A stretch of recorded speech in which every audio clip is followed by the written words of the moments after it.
Yeah. Welcome in. Raiders, Cowboys recap.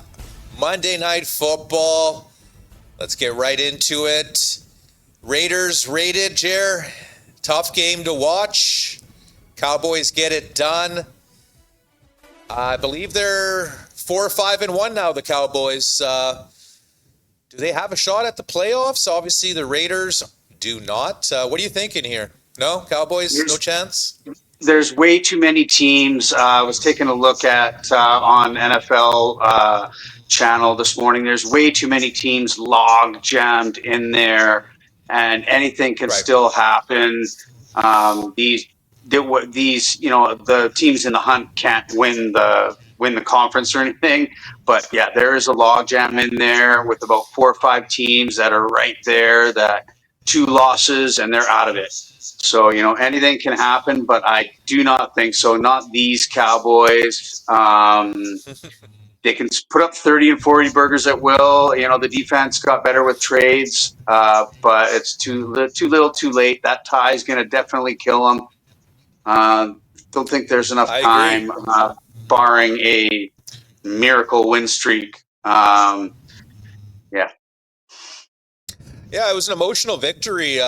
Obviously, they're mourning the loss of their teammate, Marshawn Nealand, and yeah, they really got pumped up. You could tell it was just not another regular game for the Cowboys. And man, did they have some fans out in the Vegas Coliseum there, man. It was just packed with blue and Cowboys fans galore. And yeah, I'm thinking, man, this is going to be one and done for Mr. Pete Carroll. I don't know if Pete's going to be getting a second year. Yeah, no, it's definitely a train wreck that you can't look away from. But you think that they'd give the old Super Bowl winning coach maybe just one more chance? I think it's actually Gino. If I was to really guess, take away Carroll or Gino, how would the team do better? I think it's Gino. The sorted cast of characters that the Raiders have had at quarterback, I think, have been a little bit better even than Gino. It's time for him to go. Yeah, I agree. I don't think Gino will be back. He's obviously past his prime, but if you look at what the Raiders have done in the draft the last couple of years, I mean, drafting a tight end and a running back's probably not the best thing to do in the modern NFL. Like you can get some good tight ends and running backs and whatnot in the third and fourth round. I mean, look at the guy Warren from the Colts. I know he was a first rounder, but he was a late first rounder, and I don't know. Just you're putting all this draft capital into these skill positions, and Bowers has been amazing, but man, like Ashton Genty is looking like a bust so far. Really small, undersized, not that fast for the NFL. I mean, you're just not putting this team in position to win. Like you need help on the offensive line. You need help on defense. Um, you need help pretty much a lot more spots than I think than tight end and running back. So it's going to be an uphill climb for the Raiders. I mean, you're behind the eight ball. You're seeing Denver get better. The Chargers get better. And Chip Kelly, I don't know if he's going to be an offensive coordinator much longer, Jer. It's not the Yeah, 2015 version of Chip Kelly. you never know. One quarterback can change the whole, everything, even the vibe of the defense, right? So if they tank for Ty and he comes in here and just lights it up, and and they Well, they're good. they're on. So never know. Yeah, well, we'll see. We'll see. We don't know how these guys will turn out as pros, but yeah, tanking's a lot tougher than it used to be. Because I mean, like, there's just Raiders at least have a couple of victories. It'll be interesting to see who gets that first overall spot in the draft. But I don't know, man. There's no guarantees. I don't know. I think Raiders, you got to get some defense. You got to get some O line. Get some smash mouth football players. You got your two skill players in Bowers and Genty, and then I mean you're kind of stuck with them. But Cowboys look good. I mean, you're facing the Raiders, so you have to kind of say, yes and no. But they're going to be facing the Eagles tomorrow. Not tomorrow. Next week, week 12 in the NFL at home. I think they're a 3.5-point dog. Any early thoughts on that game? Oh, ladies and gentlemen, there are so many angles to this one. There is a revenge angle. The Cowboys should have won that game, the first game of the year. They had every opportunity to win. They didn't. So the revenge is going to be running. They're going to be seething. They're still going to be wanting to support for Marshawn Nealon. I know that last game, they're still going to be thinking about him. Everyone's going to Oh, be yeah. on the Eagles, so it's going to be a huge public play. Again, divisional I think game. so. You can never, ever count them out, but never, ever count out the voodoo. I'm going Cowboys Uh-oh. early teaser. I'm going Cowboys plus 3.5, baby. So if you If believe it, in if voodoo, it ain't don't broke, take the Cowboys. yeah, man. If it ain't broke, don't fix it. Voodoo on the loose.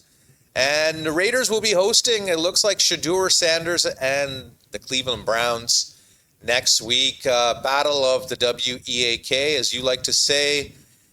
Man, that's going to be a tough game to watch. Early thoughts on that one? I think Vegas is favored by 3.5.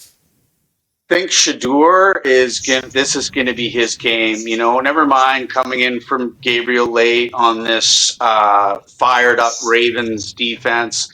Like, let's give him. Let's give him a chance. Let's get him one of the worst defenses in football. Really, let's see what he can do. Starting low and work his way up. Yeah. Give him the whole game. Give him the whole week of practice. I really like to see what he do. So I'm excited for this one. But, I mean, Shedeur holds on to the ball so long, and I think that's his bugaboo. He's just got to get rid of it or, something like that. Just, he's taken way too many sacks, and you get sacked in this league, you're eventually going to get injured. So it'll be interesting. I mean, it's not for sure he'll start. They're saying Dylan Gabriel, if he clears concussion protocol, that he will be the starter if cleared. But who wants to see Dylan Gabriel out there? I mean, we've seen enough of him. He's, Right. a second I stringer hope at best, I hope right? he's okay. But yeah, come on, let's give Shador, let's give him a chance. He can throw away a few more balls and not get sacked, and I'm sure they'll talk to him about it. I want to see it. Yeah, I mean, I think if you can get Judkins running there and controlling the game, and then not have to make Shedeur do too much, just not like a game manager, but just 3rd and 6 and make some comfortable throws and not do anything stupid. I think, Cleveland can take that game no problem. But yeah, it'll be interesting. We got some really big games coming up in Week 12. We have Indy visiting Kansas City. That's a pretty primetime game. Who would have thought? Kansas City 5-5, Indy 8-2, but here we are. Kansas City's got a lot more to play for in that game. If I'm the Colts, I'd watch out. The Colts are kind of, like you always say, fat and happy, and up, top the AFC, Top and of not bye. where they thought they'd be. And Kansas City's fighting for their life. Like, the Colts can take a loss and still win the AFC. So yeah, watch out for that one, folks. Yeah, and then Thursday Night Football, Buffalo will be going into Houston. It looks like C.J. Stroud will not play. Pretty much a lock, but spread jumped from 3.5 to 5.5, and then I grabbed Houston plus 5.5, and now it's down to 4.5. So I'm feeling good about that one. Sunday night, we are looking at Tampa Bay at the Rams. Tampa Bay coming off 2 straight losses. Rams, I was reading a stat that they haven't trailed since, I think, week 3 or some shit like that. So they've been ahead in every single game since then. So maybe they're ready for a little bit of a challenge and maybe a slight revenge game from Baker. What was he on the team for, like half a year? A couple years They don't ago. get things I don't going know. That though. really. If they don't get things going, Carolina's going to overtake them. Carolina seems poised to take this division. I know they got some tough games coming up, but Yeah. Tampa not looking good. They got to get healthy, and I guess we'll see. But Carolina out Yeah. of nowhere, who would have thought? Tough, tough, a tough part of their schedule for Tampa right now for sure. Looking at Monday Night Football, we got Carolina. As we were just talking about them, they're going into SF. I'm thinking SF is the play on that side, but we don't know Bryce Young's going to play or not. That'll be interesting to see. Obviously, we had the Spitgate with Jamar Chase. He's been suspended for one game. Bad boy, spitting on Jalen Ramsey there.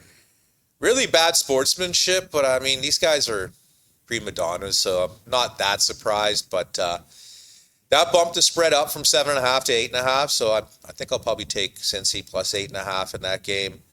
Yeah, that's it for the primetime games that we got up our sleeves for Week 12. Any other final thoughts as we finish up our recap reaction for the Cowboys and Raiders? Voodoo is real. Yeah, I think it's 2-0, 3-0 so far. So Going. join us for our Thursday recap, our Sunday recap, and our Monday recap. We got a lot more in store on S&S, and we're gonna catch you guys next time. See ya. Peace.